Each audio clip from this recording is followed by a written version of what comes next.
Maraming salamat po, Chairman Alvarez at Chairman Alvarado. A legislative franchise is a special privilege granted by the state who deserve it. It is not a demandable right. A franchise is imbued with public interest. The grant comes with duties and responsibilities both to the people and to their government. ABS-CBN came before this joint committee with the burden to convince each one of us that it has consensuously and faithfully discharged those duties and responsibilities from the time it was granted the privilege to operate a broadcasting company under its previous franchise. Congress has the exclusive constitutional mandate to either grant or deny a franchise application. This authority is borne out by the fact that not all who applied was afforded such privilege, which is why ABS-CBN must convince this chamber and the people that it served that it is indeed deserving of a franchise. First, let's hear from Mr. Gabby Lopez III himself.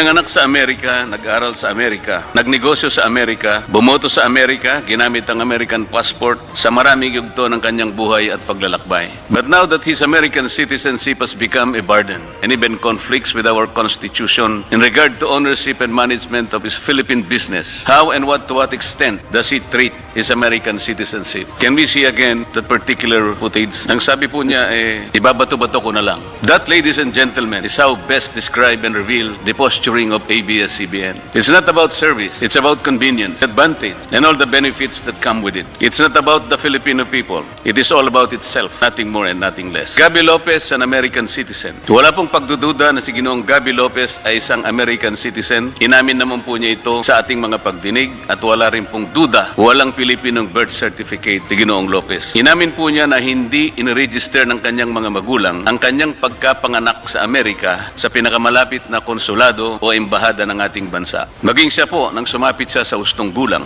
ay hindi po niya sinikap na kumuha ng Philippine birth certificate. Madali pong gawin to. Bukod pa po sa tungkuling dapat itong iulat ayon sa ating mga batas. Ang lagi pong iminamatwid ng ABS-CBN at ang kanyang mga kapanalig ay si Ginoong Lopez ay tunay na Pilipino dahil ang kanyang mga magulang ay mga Pilipino ayon daw po sa principle ng jus sanguinis. Kailangan po nating liwanagin ito. Ang principle ng jus sanguinis ay isang disputable legal presumption. Wala pong naipakitang ebidensya na Pilipino pa rin ang mga magulang ni Ginoong Lopez nung siya ay pinanganak noong 1952 sa Amerika. Kailangan po kasi napatunayan muna ni Ginoong Lopez na Pilipino pa rin ang kanyang mga magulang nung siya ay isilang para magkaroon ng visa, ang jus sanguinis principle. Hindi po automatic ang application nito. Narito po ang mga record na pinagbasihan para mabigyan ng Filipino recognition si Ginoong Lopez. Ang una po, nakikita po ninyo sa ating screen, mga photocopy ng personal na birth certificates ng kanyang mga magulang. Hindi po authenticated o official na inisyu ito ng anumang ahensya ng ating bansa.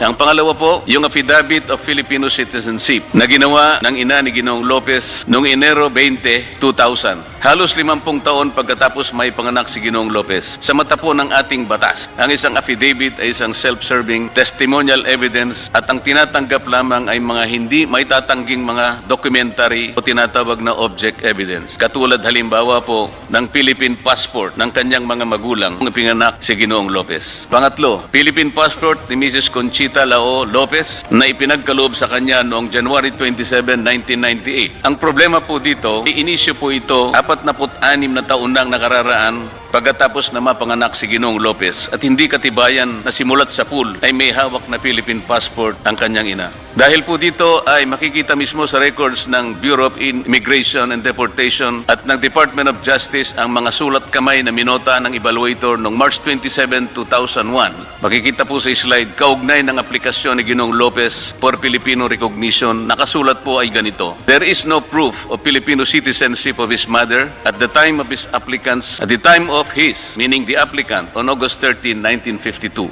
Allegedly, his mother is also deceased. Nakapagtataka po na kahit sinabi ng evaluator na walang patunay na Pilipino ang ina ni Ginoong Lopez nang siya isilang, binigyan pa rin ng BID at DOJ ng Certificate of Recognition si Ginoong Lopez. Maligayang Pasko, kantahan tayo. Maligayang Pasko, sayawan tayo. Maligayang Pasko sa mga Pilipino. Maligaya, maligaya, maligayang Pasko sa buong mundo. hindi natutulog ang mga balita. Kaya para sa pinakasariwang balita, mag-subscribe kayo sa aming YouTube channel. Para sa mga kapuso abroad, pwede nyo rin kaming makasama sa GMA Pinoy TV at sa www.gmanews.tv. Iboto Dante Marcoleta para senador, number 43 sa balota.